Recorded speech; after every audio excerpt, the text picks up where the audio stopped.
दोस्तों, एक कहावत तो हमने हमेशा से सुनी है कि breakfast like a king, lunch like a prince and dinner like a beggar. आप सभी लोगों ने ये कहावत सुनी होगी। इस कहावत का मतलब है कि आपका जो ब्रेकफास्ट है, सुबह का जो नाश्ता है, वो एक राजा की तरह होना चाहिए। आपका जो लंच है वो प्रिंस की तरह होना चाहिए, या तो एक आम आदमी की तरह होना चाहिए। और आपका जो रात का डिनर है वो एक भिखारी के जैसा, यानी कि बहुत कम, या तो एक साधु संत के जैसा बहुत नियम वाला होना चाहिए। ये कहावत आपने जो सुनी है, ये कहावत ऐसे ही नहीं बनी है। इस कहावत को बनाने के लिए सदियों का वक्त लगा होगा और लोगों ने इसको बहुत सोच समझ के बनाया होगा। आज का हमारा वीडियो इसी टॉपिक पे है कि हमें रात को कौन सी ऐसी चीज़ें हैं जिन्हें हमें रात को नहीं खाना चाहिए। जो हम हमारी रोज़मर्रा की ज़िंदगी में वो चीज़ों को रात को खाते हैं, जिसकी वजह से हमें बहुत सारी लाइफस्टाइल डिसीजेज देखने को मिलती है। आजकल का जो हमारा ट्रेंड बन चुका है, उसमें हम देखते हैं कि बहुत सारे सिटीज़ में नाइट बाज़ार लगते हैं, रात को बड़े बड़े बाज़ार लगते हैं, जिसमें लोग लेट नाइट जाते हैं, खाना खाते हैं और उसके बाद काफ़ी समय के बाद उनको बहुत सारी बीमारियों का सामना करना पड़ सकता है। तो आज के इस वीडियो में मैं आपको कुछ ऐसे फूड बताने वाला हूं कि जिन चीज़ों को हमें रात को बिल्कुल नहीं खाना चाहिए। अगर उन चीज़ों को हम रात को खाते हैं तो हमें कौन कौन सी बीमारियां हो सकती है। तो वीडियो को आप अंत तक ज़रूर देखें। अंत में मैं आपको बताऊंगा कि कौन सी ऐसी चीज़ें हैं जो रात को हमें खानी चाहिए। तो ये इंटरेस्टिंग इन्फॉर्मेशन आपके साथ में शेयर करने वाला हूँ। वीडियो में अंत तक बने रहें।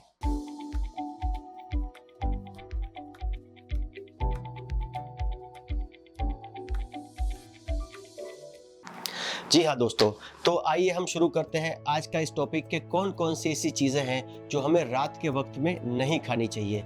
रात के वक्त में नहीं खाने वाली चीज़ों में सबसे पहली चीज़ है जिसको हम दही कहते हैं। दही हमारे कॉमन यूज़ में आने वाली चीज़ है जो हम रेगुलर यूज़ करते हैं। रेगुलर हमारे घरों में दही का सेवन किया जाता है। दही जो है वो खाने में बहुत अच्छा है, लेकिन दिन के समय में उसका सेवन करना चाहिए। रात के समय में दही खाने से काफ़ी सारी बीमारियां हो सकती हैं। आयुर्वेद में दही को अति गुरु यानी कि पचने में बहुत ज़्यादा भारी और अभिसंधि यानी कि बहुत ज़्यादा चिकनाहट वाला बताया गया है। अगर ये दोनों गुण दही में है और उसका रात के वक्त हम भर भर के कटोरी भर भर के सेवन करते हैं, तो उसकी वजह से हमें काफ़ी सारी बीमारियां, जैसे कि सर्दी कफ की बीमारी हमें हो सकती है, साइनस की बीमारी हमें हो सकती है, या कार्डियोवास्कुलर डिसीज़ यानी कि हृदय की बीमारी भी हो सकती है। दही के जैसी काफ़ी सारी दूसरी भी चीज़ें हैं जिसका रात को हमें सेवन नहीं करना चाहिए। जैसे कि उसके जैसी ही चीज़ों में हम देखने जाएँ तो चीज़ है, बटर है या पनीर है, ये सारी अभिसंधि यानी कि बहुत ज़्यादा चिकनाहट वाली चीज़ें हैं, जिसको अगर हम रात के वक्त सेवन करते हैं तो उसकी वजह से ये रात को डाइजेस्ट नहीं हो सकते। क्योंकि हमारा जो डाइजेस्टिव सिस्टम है ये सूरज आधारित है, ये चांद के आधारित नहीं है। सूरज आधारित का मतलब कि जैसे जैसे सुबह से लेकर शाम तक सूरज ऊपर जाता जाएगा, हमारा मेटाबॉलिज्म यानी कि हमारी पाचन शक्ति जो है वो बढ़ती जाएगी। दोपहर के वक्त हमारी पाचन शक्ति सबसे ज़्यादा पावरफुल होगी, सुबह में थोड़ी कम पावरफुल होगी। जैसे जैसे सूरज ढलता जाएगा वैसे वैसे हमारी पाचन शक्ति जो है वो कमज़ोर होती जाएगी और रात के वक्त हमारी पाचन शक्ति बहुत कमज़ोर होती है। और ऐसी अभिसंधि चीज़ें यानी कि ऐसी चिकनाहट वाली चीज़ों का रात के समय अगर हम सेवन करते हैं तो उसकी वजह से हमें हार्ट डिसीज़, सर्दी कफ और साइनस की बीमारियां हो सकती हैं। उसके बाद आजकल के मॉडर्न ज़माने में सैलेड्स का बहुत ज़्यादा ट्रेंड है। जिसको भी देखो, आप सेलिब्रिटी को देखो या कोई इन्फ्लुएंसर को देखो, तो वो अपने डाइट में, या कोई आप बहुत अच्छे बॉडी बिल्डर को देखो तो वो अपनी डाइट में हमेशा सैलेड्स खाने का सजेशन करते हैं। तो क्या आयुर्वेद के हिसाब से सैलेड खाना चाहिए? जी हाँ, आयुर्वेद सैलेड खाने का मना नहीं कर रहा है, लेकिन सैलेड का सेवन आप रात को बिल्कुल नहीं कर सकते। उसके कुछ रीज़न है। सैलेड जो है वो कच्चा होता है। अगर कच्ची चीज़ आप रात के समय पे खाओगे तो उसका अच्छे से डाइजेशन नहीं होगा। सैलेड के साथ साथ काफ़ी सारे लोग रात का मील स्किप करके, कुछ लोग ऐसे हैं जो अपना वज़न उतारना चाहते हैं तो रात का जो मील है वो स्किप कर देते हैं, उसकी जगह पे सैलेड और फ्रूट खा लेते हैं। फ्रूट का ग्लाइसेमिक इंडेक्स ज़्यादा होता है, यानी कि फ्रूट में फ्रुक्टोज यानी कि शुगर का प्रमाण ज़्यादा होता है। अगर हम रात के समय पे फ्रूट का सेवन करेंगे, रात के समय पे अगर हम सैलेड्स का सेवन करेंगे तो सैलेड्स जो है वो पचने में भारी होता है, फ्रूट है वो बॉडी में एक्सेसिव शुगर पैदा करता है, जिससे हमें लॉन्ग टर्म पे जाके डायबिटीज़ हो सकता है। तो ये दो चीज़ें हैं, सैलेड्स और फ्रूट। उसका सेवन सूर्यास्त के बाद बिल्कुल ना करें। अगर आप सैलेड्स खाना चाहते हैं तो आपके दोपहर के मील के साथ आप खा सकते हैं। अगर आप फ्रूट खाना चाहते हैं तो सुबह 11-12 बजे, शाम को 4-5 बजे स्नैक्स के टाइम पे आप फ्रूट का सेवन कर सकते हैं। उसके बाद रात को ना खाने वाली चीज़ों में अगली चीज़ जो है वो है फर्मेंटेड फूड। जी हाँ फ्रेंड्स, फर्मेंटेड फूड का मतलब होता है इडली, डोसा, खमन, ढोकला या ब्रेड। ये सारी चीज़ें ऐसी हैं जिनको फर्मेंट करके यानी कि बिगाड़ के बनाया जाता है। इडली डोसा जो है वो बेसिकली साउथ इंडियन फूड है। साउथ इंडिया के लोग इसको रात को कभी भी नहीं खाते हैं, लेकिन साउथ इंडियन फूड जो दूसरे लोग खाते हैं, अदर स्टेट के लोग खाते हैं, जैसे कि मैं गुजरात से हूँ तो गुजरात में ज़्यादातर लोग जो है वो इडली डोसे का सेवन रात के समय पे ही करते हैं। जी हाँ दोस्तों, फर्मेंटेड फूड जो है उसका सेवन रात को बिल्कुल नहीं करना चाहिए। उसका रीज़न ये है कि कोई भी फर्मेंटेड फूड यानी कि खमीर वाली चीज़ जो है वो शरीर में पित्त की मात्रा को बहुत ज़्यादा बढ़ाती है। अगर पित्त यानी कि एसिड शरीर में बहुत ज़्यादा बढ़ेगा तो उसकी वजह से काफ़ी सारे स्किन डिसीज यानी कि चमड़ी की बीमारियां जैसे कि विटिलिगो है, सोरियासिस है या काफ़ी सारे दूसरे स्किन डिसीजेज हैं वो होने के चांसेस बहुत बढ़ जाते हैं। तो आपको फर्मेंटेड फूड यानी कि इडली, डोसा इसका सेवन दिन के समय में करना है, रात के समय में इसका सेवन बिल्कुल नहीं करना है। उसके बाद विटामिन सी से भरपूर कुछ ऐसी चीज़ें हैं जो हमारे शरीर की इम्यूनिटी बढ़ाती हैं और काफ़ी सारे विटामिन्स हैं जैसे कि आयरन है, इन सब का एब्जॉर्प्शन करने में भी हमें काम लगती हैं। जैसे कि बटर मिल्क है या तो लेमन है, ये हमारी हेल्थ के लिए बहुत अच्छा है, हमारी इम्यूनिटी को भी बूस्ट करता है और विटामिन सी इसमें भरपूर मात्रा में है। लेकिन हमारी बॉडी विटामिन सी का जो एब्जॉर्प्शन है, विटामिन सी का जो पाचन है वो जब तक सूरज है यानी कि सनलाइट है तब तक ही कर सकती है। सनलाइट की मौजूदगी में ही हमारी बॉडी में विटामिन सी का एब्जॉर्प्शन होता है। अगर लेमन और बटर मिल्क इसका सेवन हम रात के समय पे करते हैं तो उसमें साइट्रिक एसिड का प्रमाण बहुत ज़्यादा होता है और सनलाइट ना होने की वजह से उसका हमारी बॉडी एब्जॉर्प्शन नहीं कर पाती है और सीधा हमारे शरीर में यूरिक एसिड बढ़ता है, जिसकी वजह से हमें जॉइंट पेन होता है, हमारे पैर के पंजों में दर्द होता है, ग्रेटर टो में पेन होता है और शरीर में यूरिक एसिड की मात्रा बढ़ जाती है।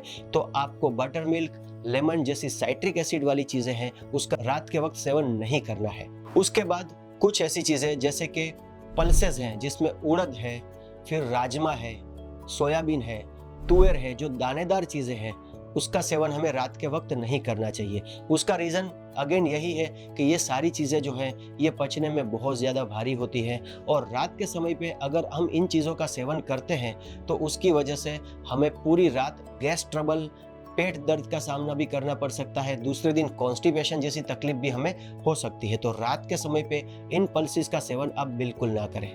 आजकल की जो मॉडर्न सोसाइटी है उसमें रात के समय पे ही सभी लोग घर पे इकट्ठा होते हैं क्योंकि पूरा दिन लोग बाहर होते हैं।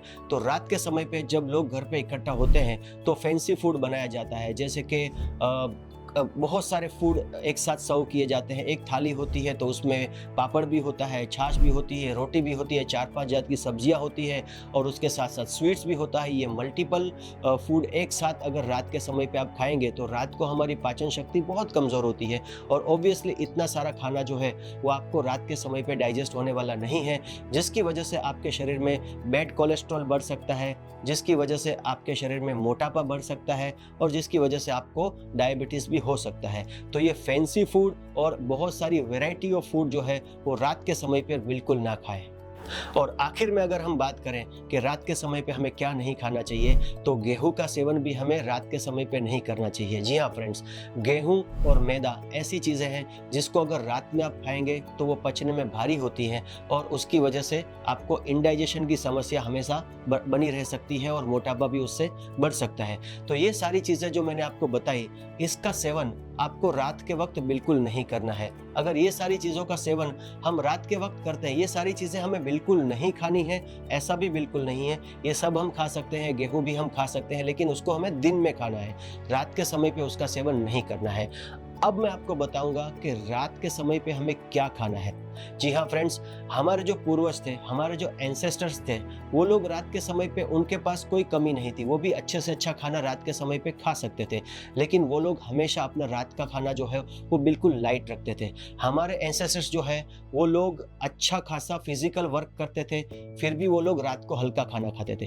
रात के खाने में आप मिलेट्स का सेवन कर सकते हैं, जैसे कि सर्दियों की सीज़न है तो आप बाजरे का सेवन कर सकते हैं, सर्दियों की सीज़न नहीं है, गर्मियों की सीज़न है तो आप ज्वार का सेवन कर सकते हैं। ज्वार की रोटी के साथ आप कुछ दालों का सेवन कर सकते हैं, जैसे कि मूंग की दाल आप खा सकते हैं, आप तुअर की दाल खा सकते हैं, आप मसूर की दाल खा सकते हैं। ये पचने में हल्की है, जिसको आप मिलेट्स के साथ यानी कि बाजरा है, ज्वार है या जौ है उसके साथ सेवन कर सकते हैं।